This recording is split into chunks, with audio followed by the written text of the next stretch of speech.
Kouri Richins wants her case dismissed. Of course, anyone who's standing trial for murder wants their case dismissed, but is there any legal grounds to this request that her attorney is asking the judge to consider? Some new filings coming out in this case. Before you say, well, that's just crazy, she does have some points. It doesn't necessarily mean that she's innocent, but I would say the prosecution or somebody, I don't know if it was the prosecution's fault or if it was more so that of law enforcement or whoever leaked that letter is their fault. That really honestly never should have gotten out the way that it did. Of course, we jumped on it because how could you not talk about it when it comes out? But we'll get to that in a second. The legal team of Kouri Richins, who, of course, she stands accused of that chilling case of poisoning her husband with fentanyl in the Moscow Mule, has made this move, seeking the dismissal of her case. The argument is rooted in the belief that their client Richins can no longer obtain a fair trial due to what they cite as prosecutorial misconduct. The detailed position, the attorneys highlighted several significant requests. Chief among them are the removal of the Summit County Attorney's Office from the proceedings and a change of venue, transferring the case to Salt Lake City. Perhaps the most controversial aspect revolves around the document discovered in Richins' cell in September, colloquially dubbed the walk the dog letter. This is the one where she said, hey, that's just it's a manuscript for another book because my last one was so successful. So that's all it is. I mean, it does seem like I'm asking my brother and mother to lie to authorities for me in the letter. But no, it's just it's a manuscript. You silly people. Why would you think I would ever ask anyone to do that? So that's that. They're having issue with it. The document allegedly contains explicit instructions, like we're talking, directed towards Richins' family members, guiding them how they should testify in court.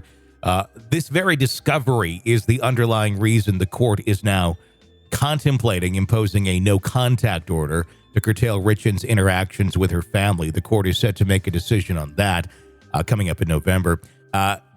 Diving into the petition, Richins' attorneys assert that the public unveiling of the Walk the Dog letter stands in direct violation of the gag order. And this is where they have a point.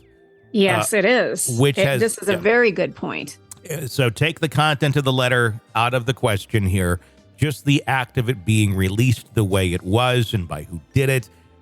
That shouldn't have been done, and it can create problems, which has been imposed by the court, it was imposed by the court on May 31st, the gag order. In their view, not only is the letter itself not indicative of any criminal activity, it is, but they're going to try and get that dismissed though and off of here because of the way it was released.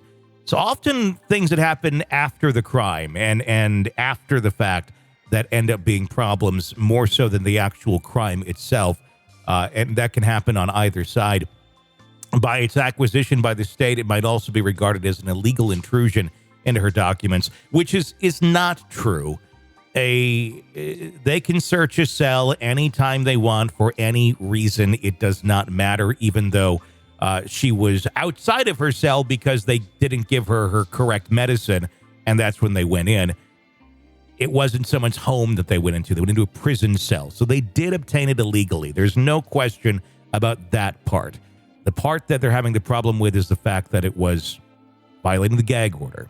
The petition fervently states, here, the state has violated Miss Richins' due process rights by falsely and publicly declaring that she is guilty of witness tampering. Further escalating the claims, the document goes on to criticize the state's actions, making matters worse. The state attempted to support its false narrative by filing inadmissible evidence, including a police report, on the court's public docket. The implications of these developments cannot be overstated. A case that started with the tragic and suspicious death of a man due to fentanyl poisoning has now burdened and turned into this heated legal battle with accusations of witness tampering, potential violations of gag order, and questions about the due process rights of the accused. It remains to be seen how the court will respond to these requests and whether the Summit County Attorney's Office will remain on the case. The coming weeks promise intense legal proceedings, with both sides likely to dig in and prevent fervent arguments to defend the positions. And let's go into that for just a second. I'm going to pull up the gag order here in just a moment. Kouri Richins. Well, and one of the things about our country and our judicial system is we have a way of basically doing things. We have a way of obtaining evidence. We have a way of doing our trials. We have a way of being on a jury.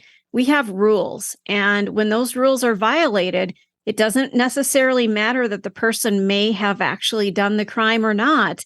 It's, were their rights violated? Because they have rights. Mm-hmm. And in this case, it's very possible that they screwed her over. Mm-hmm.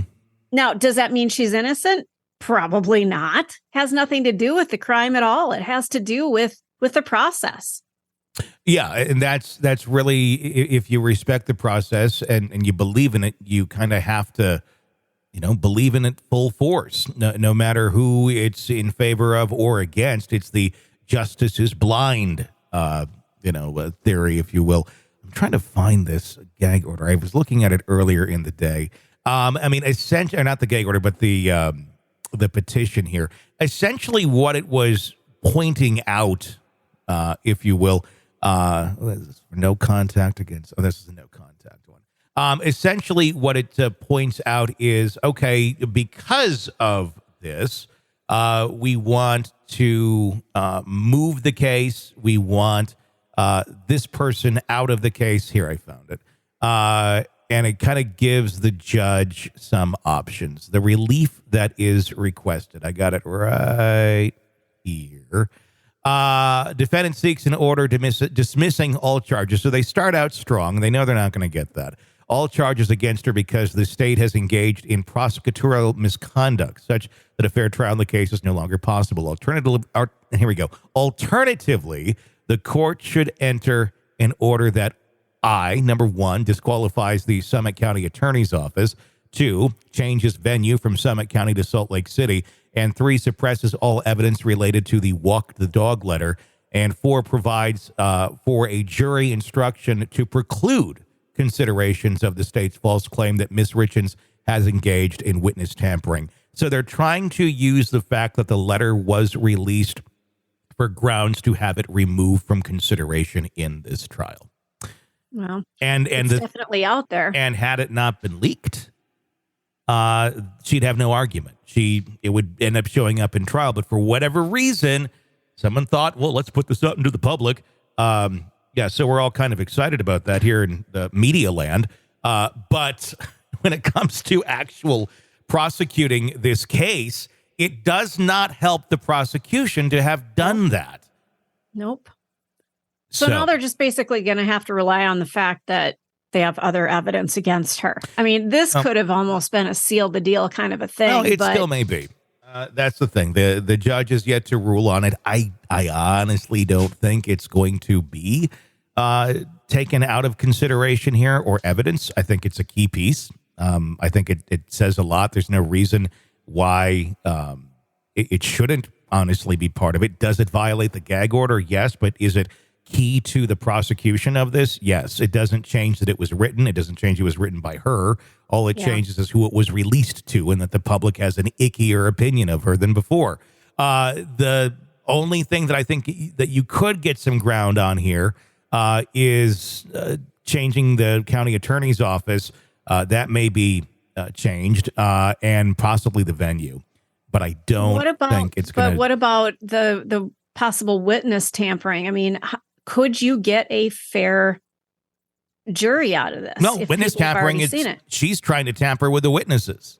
So that's her. That's on her for trying to do that. Although she denies that's what she was doing, it's exactly what she was doing. I mean, anybody can see directly through that. But yeah, you can certainly get a fair trial. If Brian Kober can get a fair trial in Moscow, Idaho, Kouri Richins can get a fair trial in whatever other place she's, rotting away at, that would be just fine. I don't see it being that big of a deal. They're just trying to use anything and everything they can to, well, you want to get your client exonerated. That's your goal as a defense attorney. And you're going to throw everything into it that you possibly can, even if it looks utterly ridiculous. If there's some grounds to it, sometimes it goes someplace. I would guess maybe some of those requests will be made, possibly disqualifying the Summit County Attorney's Office or changing the venue. Don't really see them suppressing this evidence, though. But we shall wait and see what the judge decides. But it is in no way going to dismiss all of the charges against Kouri Richins. Maybe she should write a new book about that, about how the magical charges were dismissed and she went off to live a happy life ever after, although that will never, ever happen. Sick of the ads? We are too. Start listening with no commercials now and get access to all of our episodes in advance of everyone else. Become a True Crime Today Premium Plus subscriber on Apple Podcasts. Search True Crime Today Premium Plus on Apple Podcasts or go to our podcast page and sign up now. True Crime Today Premium Plus. Sign up now.